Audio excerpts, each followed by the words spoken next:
Hey everyone, it's David here. I want to welcome you to watching this version of my channel, this actual video. Do me a favor though, before I get into this, if you've not subscribed to my channel, the link is down below. Click subscribe. I'd like for you to give them notifications and maybe be one of my lucky winners.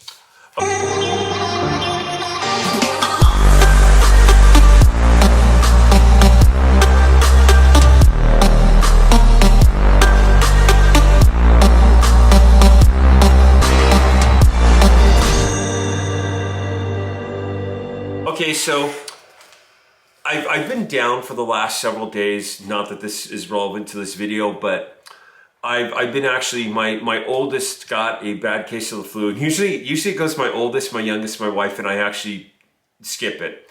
And when my oldest, my youngest, within 12 hours of my youngest getting it, I actually got it. So over Thanksgiving week, today's November 28th of 2022. Over Thanksgiving week, we had to cancel family plans. I was running a fever, had my feet up. Been absolutely miserable the last several days. So I'm still kind of rebounding here and kind of plugged up. So you probably hear that in my voice. So I apologize for that. But anyway, here is what I believe to be a check made out to one of my corporations. This is a tax overage check.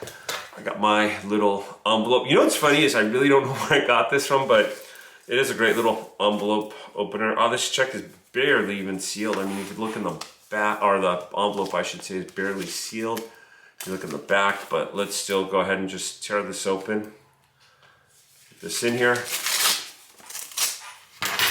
All right, here we go. So this is a check. I like that.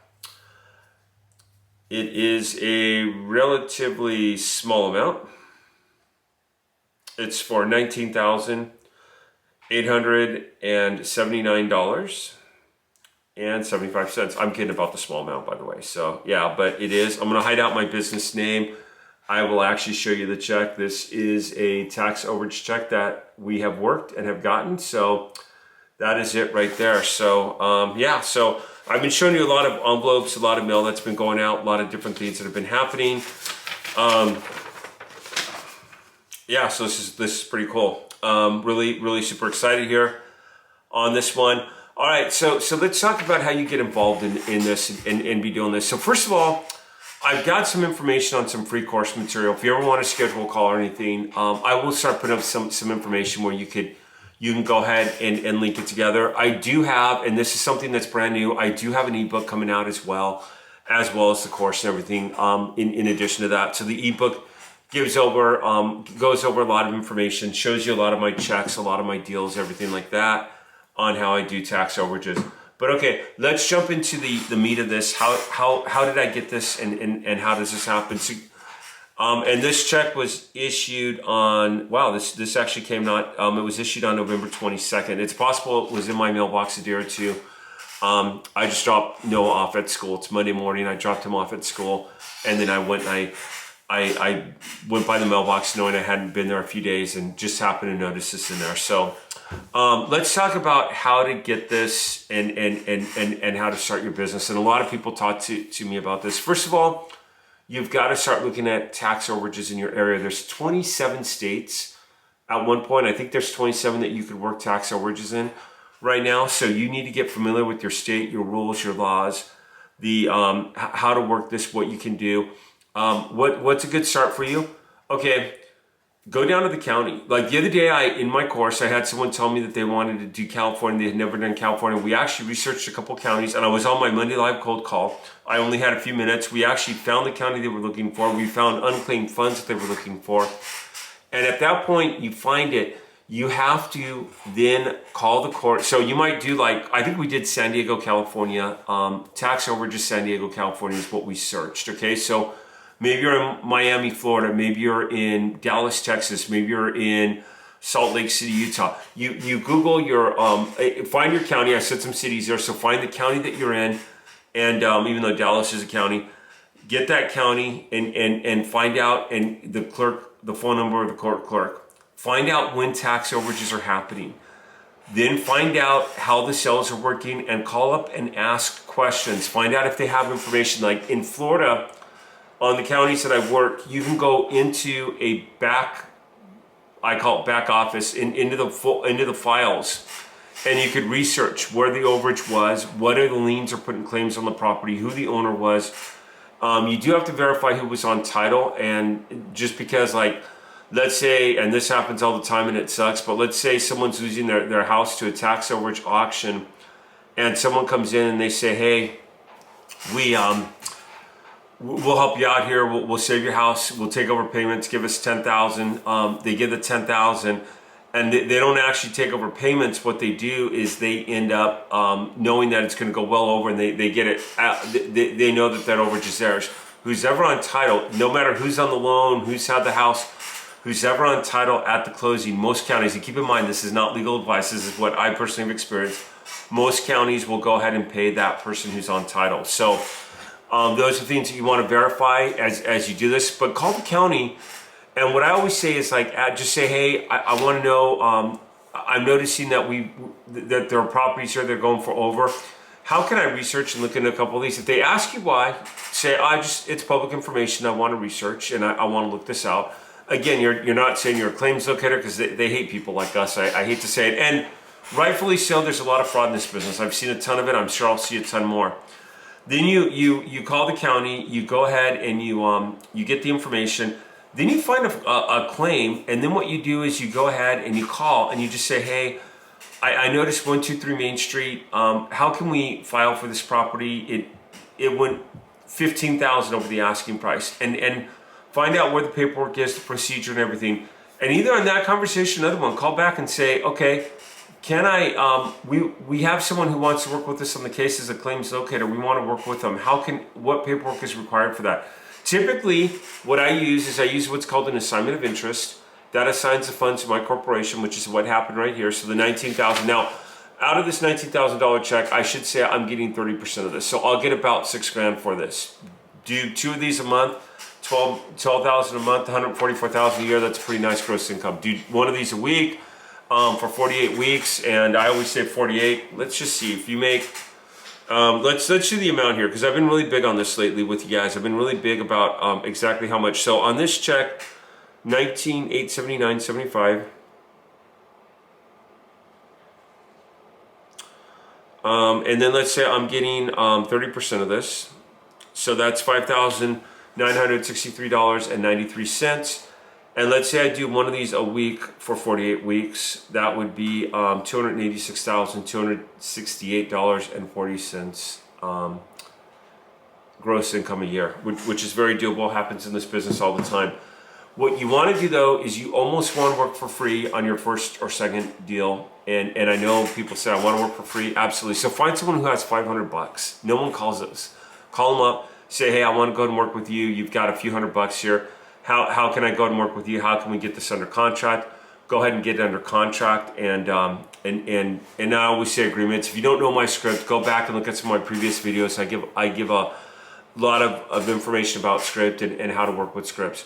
Literally, there are tons of these deals out there. These are happening all the time. There are certain counties that get hotter than others right now. Like I noticed the other day that Florida's beginning to get a little saturated, but I still am doing deals there. So it's definitely a market that's worth working.